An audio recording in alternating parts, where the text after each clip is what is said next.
Hello everyone, today we will be doing an out-of-box review of the Flame Toys Furai model kit Megatron IDW Autobot version.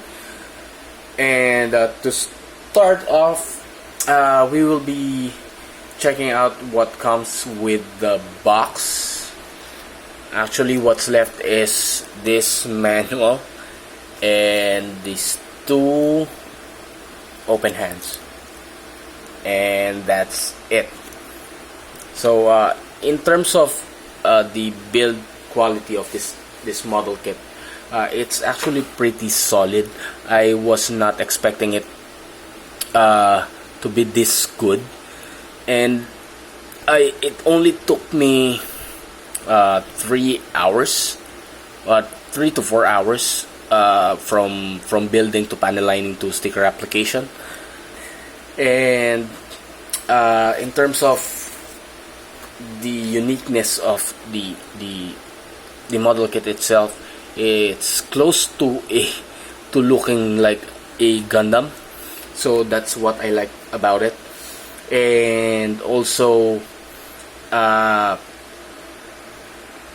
have pre-ordered the Furai model kit Drift, and I believe the Furai model Devastator will be out for pre-order soon, so I'm also going to get that. But I think this will the Devastator model kit will be the same size as this one. So let's do a quick comparison of the model kit to other Transformer toys. Let's start with Siege Deluxe Class Ironhide. Next is Siege Voyager Class Springer.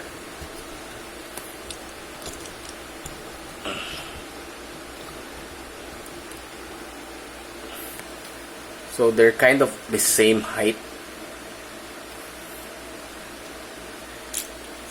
And last but not the least,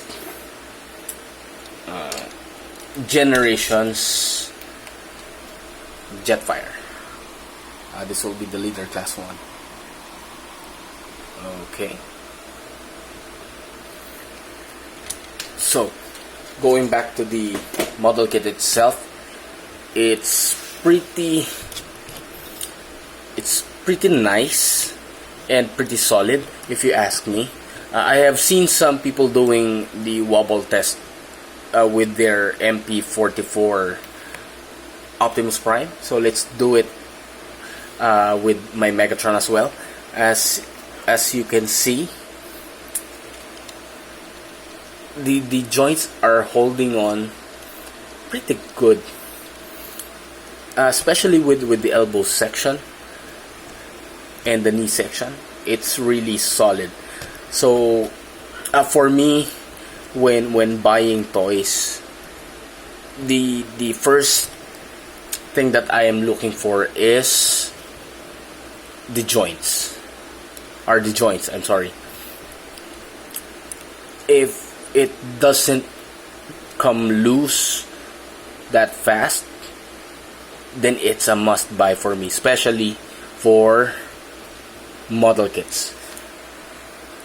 Okay, so next let's go with the articulation. Let's start with the head. It can go side to side that far.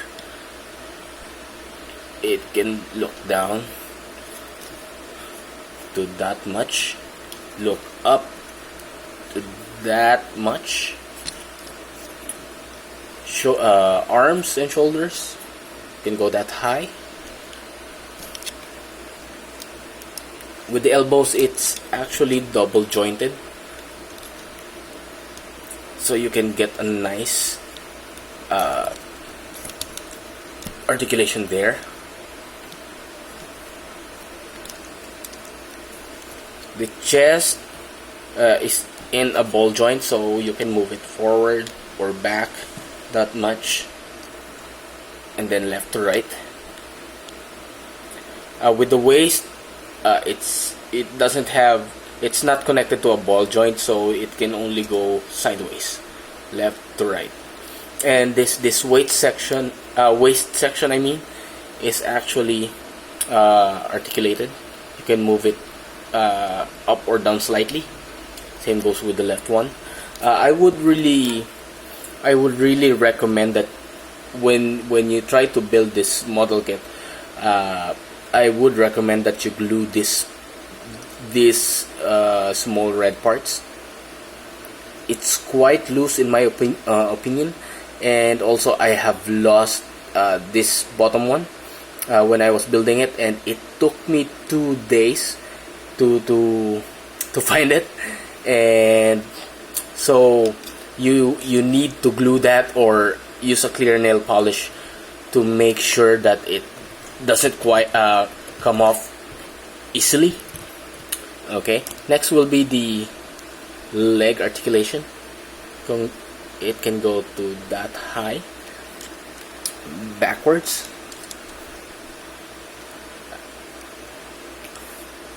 can go to just that much. Actually, this whole section is blocking the leg from going further. And this black parts here can go up slightly or down. I would prefer it a bit up. The knees are double jointed as well. Okay. And here's one thing cool about it. If you notice this black part, when you bend the knee, it goes down, so it can give you more articulation. You can do kneeling poses with this kind of articulation.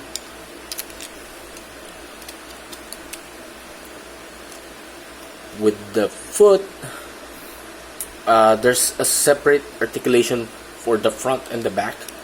The front can go down this much, or as high as this. With the back section is in a ball joint, so you have a good movement around there. So you can do a lot of dynamic poses with this model kit. So, final thoughts with this kit. Honestly, I really like the hybrid design. The build quality is superb. It's really solid, and it will scale well with your Hasbro Transformers. And I'm looking forward to Flame Toys releasing more Transformer model kits like this one. And so, if you like the video, please don't forget to subscribe and hit the like button. If you have any questions about this model kit in particular, please leave a message in the comments section, and I'm looking forward to reviewing more toys soon. Until next time, bye.